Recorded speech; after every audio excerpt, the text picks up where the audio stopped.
அண்ணாமலை கிட்ட கேட்டாங்க ஆ, பத்திரிகையாளர்கள். ஆ, ஓபிஎஸ் அவர்கள் வந்து பிரதமர் மோடியை சந்திக்க முடியாமல் போயிருச்சுன்னு வருத்தப்படுறாரு அப்படின்னு கேட்டதுக்கு, அவர் நேரம் கேட்டாரானாவே எனக்கு தெரியலன்ட்டாரு.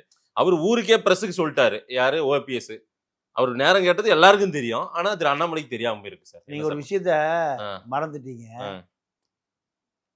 பாஜக ஆதரவு கேட்டு அண்ணாமலை மாநில தலைவரா இருக்கும்போது ஆமா. கமலாலயம் போனார். ம். வரலாறு மறந்துடக்கூடாது. வரலாறு ரொம்ப முக்கியம், வடிவேல் சொல்வதைப் போல. அப்போ அண்ணாமலை மாநில தலைவர், ஆமா. ஒரு முதலமைச்சர் வராரு. முன்னாள் முதலமைச்சர். முன்னாள் முதலமைச்சர் சாரி, உன்னை விட அவர் எவ்வளவு வயது அதிகமானவர், அனுபவம், பழுத்த பழம், வாசல்ல வந்து அவர் கூட்டிட்டு போல. கவனிச்சிங்களா? ம். பேசிட்டு வந்த பிறகு வாசல் வரை வந்து வழி அனுப்பல. யாரு? அண்ணாமலை. அண்ணாமலை.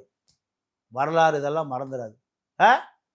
நீங்க ஓபிஎஸ்க்கு மரியாதை இல்ல, ஒரு அதிமுகவுடைய முன்னாள் முதலமைச்சர். அவருக்கு அண்ணாமலை அந்த சீட்ல இருந்து எந்திரிச்சும் வரல, திருப்பி போகும்போது வழி அனுப்பல.